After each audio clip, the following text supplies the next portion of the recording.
Force हमारे life में काफ़ी बड़ा रोल प्ले करता है। फोर्स ही है जो हमें हमारी बॉडी को हमारे मंजिल की तरफ हमको ले जाने के लिए मूव कराता है। ह्यूमन के लिए उसका गोल उसका फोर्स होता है। प्लैनेट्स के लिए ग्रेविटेशनल फोर्स होता है। सो तीन सबसे बड़े फोर्सेस इस यूनिवर्स के gravitational, nuclear and electrostatic force. आज हम इस वीडियो में इन तीन में सबसे बड़े फोर्सेस इलेक्ट्रोस्टैटिक फोर्सेस के बारे में पढ़ेंगे, कूलम्ब्स लॉ के बारे में पढ़ेंगे, उनके डेरिवेशंस के बारे में पढ़ेंगे। Hello everyone, I welcome you to Boost Scholar. Boost Scholar के इस वीडियो में हम इलेक्ट्रोस्टैटिक फोर्स के बारे में पढ़ेंगे। इस यूनिवर्स में हर एक फोर्स जो है दूसरे फोर्स से डिराइव किया गया है। फॉर एग्जाम्पल, आपने ग्रेविटेशनल फोर्स पढ़ा होगा। ये ग्रेविटेशनल फोर्स क्या कहता है? दो बड़ी मासेस के बीच में लगने वाले force gravitational force. For example, ये एक अर्थ है और इसके सराउंडिंग में ये मून भाई साहब घूम रहे हैं। अर्थ का एक अपना मास है m1 और मून का एक अपना मास है m2। ये जो फोर्स है, यहाँ पे कोई तो पुलिंग फोर्स है, इसकी वजह से ये कोई घूम रहा है ऐसे सराउंडिंग में। तो बड़ी मासेस के बीच में लगने वाले फोर्स को क्या बोलते हैं? ग्रेविटेशनल फोर्स कहते हैं। और ये ग्रेविटेशनल फोर्स जिस तरीके से अर्थ और मून के बीच में लग रहा है, वैसे ही जो सन और अदर्स सोलर सिस्टम के प्लैनेट्स पे भी लग रहा है ना? यहाँ पे ये इनका और ये इनका। सिमिलरली ग्रेविटेशनल फोर्स का इस्तेमाल करते हुए, इन्हीं के बेसिक प्रिंसिपल्स का इस्तेमाल करते हुए इलेक्ट्रोस्टैटिक फोर्स का भी डेवलपमेंट हुआ। इसका इलेक्ट्रोस्टैटिक फोर्स का भी डेवलपमेंट हुआ, जिसको बोला गया है कूलम्ब्स लॉ या कूलम्ब्स फोर्स के जरिए। फॉर एग्जाम्पल, अगर आपने एक बॉडी जो है अपने घर से, ये अर्थ है, अर्थ की सरफेस है, और यहाँ पे आपने एक बॉडी फेंकी। फॉर एग्जाम्पल, आप घर के हाइट से एक बॉटल को फेंकते हैं, ठीक है? एक बॉटल है और ये एक छोटा सा पेन है। आप बॉटल और पेन को जब फेंकते हैं तो सबसे पहले कौन रीच करेगा?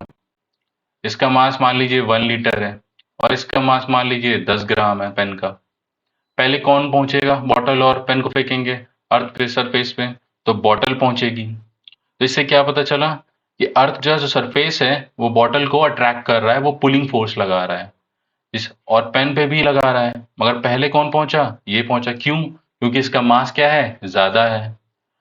अर्थ का मास इसके लिए भी सेम है और इसके लिए भी सेम है। पुलिंग फोर्स ही इस पे भी लग रहा है, मगर ये लेट में पहुंच रही है। अब बॉटल को आप रिमूव करके इसका केवल कैप को फेंकिए, तो इससे क्या पता चलेगा? तो पहले आप देखोगे और जो कैप मान लीजिए 5 ग्राम का है। अब ये जो है पेन फेंका आपने तो पहले रीच कर जाएगा, और ये 5 ग्राम का मास जो कुछ कैप बॉटल है ये लेट में पहुंचेगा। तो इससे क्या पता चला कि मासेस अगर ज्यादा हो रहा है, मास अगर ज्यादा है, सो अर्थ पे जो है पुलिंग फोर्स जो होगा अर्थ का, वो ज्यादा लेगा ज्यादा मास के लिए। तो इससे हमें क्या निकल के आया? जो ग्रेविटेशनल फोर्स है that is proportional to the mass m1 that is a mass of earth, and m2 जो ये मास ऑफ अर्थ जो है दूसरी बॉडी पे फोर्स लगा रहा है। सो ग्रेविटेशनल फोर्स कहता है it is a product of m1 and m2, यानी दो मासेस के बीच में लगने वाले फोर्स को क्या कहते हैं? Gravitational force. अब ये बॉडीज बड़ी होनी चाहिए थोड़ा, ठीक है? अर्थ भी हो सकता है, सोलर सिस्टम भी हो सकता है, पेन बॉटल भी हो सकती हैं। अच्छा, अगर मैं यहाँ अर्थ है, ठीक है, फॉर एग्जाम्पल, अब ये मान लीजिए अर्थ का सरफेस है और यहाँ एक हाइट से मैंने कैप रखा। ये कैप बॉटल का कैप हो सकता है, ठीक है? और यहाँ से मैंने एक और जो है यहाँ पे मान लीजिए मैंने बॉटल रखी, ठीक है? यहाँ पे बॉटल से थ्रो किया और यहाँ से मैंने कैप को छोड़ा, तो पहले कौन पहुंचेगा? सो पहले जो है बिफोर ये पहुंचेगा एज कंपेयर टू बॉटल, ये लेट में पहुंचेगा। क्यों? क्योंकि अभी भी फोर्स लगा रहा है, क्योंकि पहुंच रहे हैं दोनों अर्थ के सरफेस पे, तो इट मींस अर्थ अभी भी फोर्स लगा रहा है। मगर पहले, क्योंकि इनके बीच का डिस्टेंस क्या है? कम है, और डिस्टेंस जब मैंने दोनों मासेस का ज्यादा कर दिया तो क्या हो जा रहा है? फोर्स वीक हो जा रहा है। जब मैंने फोर्स कब वीक हो रहा है? फोर्स डिक्रीज हो रहा है तब जब मैंने डिस्टेंस को बढ़ा दिया। तो इससे क्या पता चल के आया? Force is proportional to R square. R मतलब डिस्टेंस, इसको क्या कहते हैं? ये आर है आपका। फोर्स ज्यादा होगा product of their masses which is applying between the two bodies, ठीक है? और ग्रेविटेशनल फोर्स ने क्या कहा? It is proportional to the distance. अगर आप डिस्टेंस बढ़ा देंगे दो बॉडीज के बीच का तो फोर्स भी वीक हो जाएगा। फाइनल कंक्लूजन क्या निकला कि force is proportional to m1 m2 and R square. ये प्रोपोर्शनेट हटा तो क्या लग गया, कांस्टेंट लग गया, m1 m2 upon are square. और ये कांस्टेंट है क्या, ये याद है ग्रेविटेशनल कांस्टेंट है, ग्रेविटी लग रही है तो ये ग्रेविटेशनल कांस्टेंट हो गया। इसे क्या निकल गया, फोर्स जो है m1 m2 के प्रोपोर्शनल होता है और इनवर्सली प्रोपोर्शनल होता है आर स्क्वायर के। सेम इन्हीं बेसिक प्रिंसिपल का इस्तेमाल करते हुए बनाया गया है इलेक्ट्रोस्टैटिक फोर्स। ग्रेविटेशनल फोर्स जो है दो मासेस के बीच में लग रहा है, उसी तरीके से इलेक्ट्रोस्टैटिक फोर्स जो है वो दो चार्जेस के बीच में लगता है। इस दुनिया का सबसे छोटा पार्टिकल क्या माना जाता है, एक एटम है। उस एटम के अंदर न्यूक्लियस है जिसके अंदर प्रोटॉन्स हैं और न्यूट्रॉन्स होते हैं।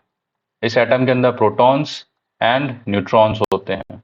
प्रोटॉन पे पॉजिटिव चार्ज होता है और न्यूट्रॉन्स पे कोई चार्ज नहीं होता है ना। बाहर इलेक्ट्रॉन्स रिवॉल्व कर रहे होते हैं, यहाँ पे ऐसे ऐसे इलेक्ट्रॉन्स रिवॉल्व कर रहे होते हैं। अब इलेक्ट्रॉन न्यूक्लियस पे एक फोर्स लगाता है जिसकी वजह से प्रोटॉन उसके अंदर रहता है। प्रोटॉन और न्यूट्रॉन में लगने वाला फोर्स को तो कहते हैं न्यूक्लियर फोर्स, और प्रोटॉन और इलेक्ट्रॉन को लगने वाले फोर्स को बोलते हैं इलेक्ट्रोस्टैटिक फोर्स। दो चार्जेस के लगने वाले फोर्स को कहते हैं इलेक्ट्रोस्टैटिक फोर्स। अच्छा ये बताइए, अब ये इलेक्ट्रॉन यहाँ पे है और प्रोटॉन यहाँ पे है, इसका और इसका फोर्स ज्यादा होगा कि इस पे और इसका फोर्स ज्यादा होगा?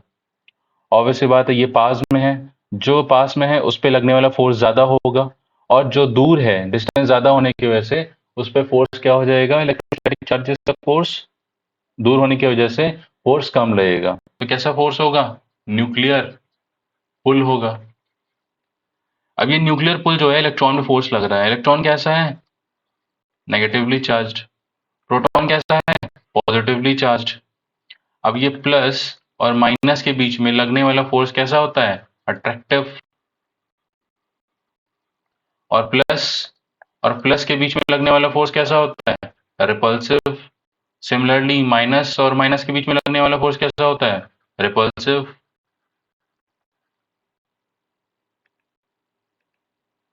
जिस तरीके से ग्रेविटेशनल फोर्स था जी m1 m2 upon are square, उसी तरीके से इलेक्ट्रोस्टैटिक फोर्स को भी डिराइव किया गया है। एक है प्रोटॉन की जिन पे q1 चार्ज है मान लीजिए, दूसरा है इलेक्ट्रॉन जिसका चार्ज क्या है, q2 है। अब इस प्रोटॉन को और इलेक्ट्रॉन के डिस्टेंस को अगर हम बढ़ा देंगे, ठीक है, इंक्रीज कर देंगे, तो प्रोटॉन और इलेक्ट्रॉन अगर दूर हो जाएंगे, ये r इनका डिस्टेंस दूर हो गया, तो फोर्स कैसा हो जाएगा, कम हो जाएगा। और दो आपस में पास है तो फोर्स जो है ज्यादा लगेगा। तो क्या निकल के आया इलेक्ट्रोस्टैटिक फोर्स, फोर्स प्रोपोर्शनल होता है इनवर्सली टू आर स्क्वायर। और अगर यहाँ पे Q1 चार्ज 2 माइक्रोकूलम है या 2 कूलम है, मान लीजिए 2 माइक्रोकूलम है, यहाँ का 2 माइक्रोकूलम है दोनों, ठीक है। इस पे लगने वाला फोर्स क्या होगा, जैसे यहाँ पे क्या था ग्रेविटेशनल फोर्स, दो मासेस का प्रोडक्ट, वैसे इनके बीच में कैसा फोर्स लगेगा, अट्रैक्टिव। कितना लगेगा, प्रोडक्ट कितना हुआ, 2 2 4 4 कूलम। अब मान लीजिए यही चार्जेस को मैं बढ़ा दूं, ये 2 ना होकर के 3 हो जाए और यहाँ भी 3 कर दूं, अब कितना हो जाएगा इनके बीच का फोर्स, 9 माइक्रोकूलम हो जाएगा।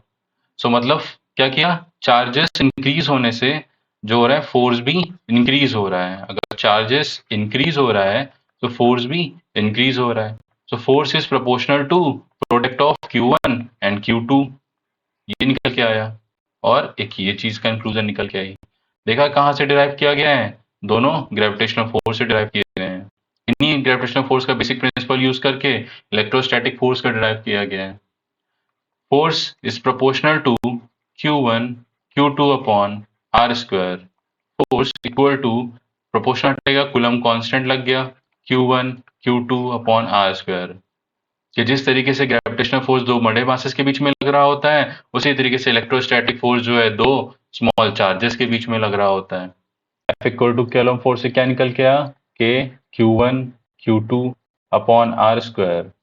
जैसे ही हम लोग इसकी यूनिट बनाएंगे तो आर को इधर मूव कराएंगे तो क्या हो जाएगा, force multiplied by R square. Q1 Q2 product में है, इसको मूव कराएंगे तो यहाँ पे आ जाएगा Q1 इंटू Q2, है ना। ये कूलम कांस्टेंट फोर्स की होती है न्यूटन, आर की स्क्वायर की हो जाएगी मीटर स्क्वायर, है ना। और कूलम Q1 यानी चार्ज की यूनिट होती है कूलम, दूसरा कूलम यानी हो गया कूलम स्क्वायर, यानी कि इसकी यूनिट क्या निकल आई, न्यूटन मीटर स्क्वायर पर कूलम स्क्वायर। इस तरीके से आप किसी भी फॉर्मूले का इस्तेमाल करके उसकी यूनिट को निकाल सकते हैं। के कूलम कांस्टेंट जो होता है इसकी वैल्यू भी होती है 9 इंटू 10 की पावर 9 न्यूटन मीटर पर कूलम स्क्वायर। ये कूलम कांस्टेंट की एक और वैल्यू होती है, इसको बोला जाता है 1/4 pi epsilon not. Epsilon not का मतलब होता है परमिटिविटी। एप्सिलॉन नॉट जो होता है ये परमिटिविटी ऑफ फ्री स्पेस होती है। तो पहले इसको जान लेते हैं। फॉर एग्जाम्पल यहाँ पे दो चार्जेस रखे गए हैं, एक ये चार्ज रखा गया, एक ये चार्ज रखा गया, ठीक है, एक प्रोटॉन एक इलेक्ट्रॉन रखा गया। इन दो चार्जेस, इसने एक इलेक्ट्रिक फील्ड फेंकी, ठीक है। अब मैंने यहाँ पे एक ऑब्जर्वर कोई चीज लगा दिया, बॉडी कोई मीडियम लगा दिया। इस मीडियम ने क्या किया, some amount of electric field को एब्जॉर्ब कर लिया, और यहाँ पे सिर्फ एक और दो ही इलेक्ट्रिक फील्ड पहुंच पाई।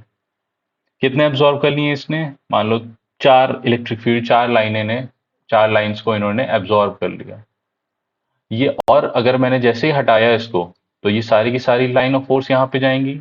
इसको बोलते हैं जाकर के परमिटिविटी, ठीक है। परमिटिविटी जो होता है ये टेंडेंसी होती है, कैरेक्टरिस्टिक होता है किसी भी मीडियम का। परमिटिविटी क्या होती है, एक कैरेक्टरिस्टिक होता है। किसका होता है कैरेक्टरिस्टिक, मीडियम का होता है। दो चार्जेस हैं प्लस माइनस, एक और ये बीच में एयर है, ठीक है। सो एयर भी, एयर यहाँ पे है बीच में। अब यहाँ पे इलेक्ट्रिक फील्ड और लाइन ऑफ फोर्स जा रही है, मूव कर रही है, ठीक है, ये मूव करके यहाँ तक पहुंच रही है, सम अमाउंट ऑफ पहुंच रही है अपना। अब मान ली इसने प्रोटॉन ने खोजा, इलेक्ट्रॉन ने कितनी 100 लाइंस ले ली, ठीक है। अब मैंने इन्हीं दो चार्जेस को, सेम दो चार्जेस को जा करके मीडियम चेंज कर दिया। मीडियम क्या रख दिया, इनको मैंने जा करके वाटर में रख दिया, ठीक है।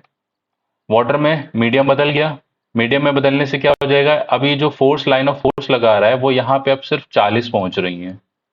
तो मीडियम बदलने से क्या हो गया, इलेक्ट्रिक लाइन ऑफ फोर्स में इफेक्ट आया। इसी को बोलते हैं परमिटिविटी। हर एक मीडियम की परमिटिविटी होती है, कैरेक्टरिस्टिक होती है, इसकी वजह से जो, जैसे जो दो चार्जेस हैं उनके लाइंस पे, उनके पड़े बीच में फोर्स को अफेक्ट करती है, इसी को ही बोल देते हैं परमिटिविटी। और हम जनरली आइडियली फ्री स्पेस इसलिए लेते हैं क्योंकि अधिकतर चार्जेस या हमें ऑब्जर्वेशन एक्सपेरिमेंट किस में करने रहते हैं, फ्री स्पेस में करने रहते हैं, तो इसलिए हम इसको करते हैं। जल्दी मिलते हैं नेक्स्ट वीडियो में, नेक्स्ट डेरिवेशन में। आपको कूलम्स लॉ का तो डेरिवेशन यही था, ठीक है। Thank you.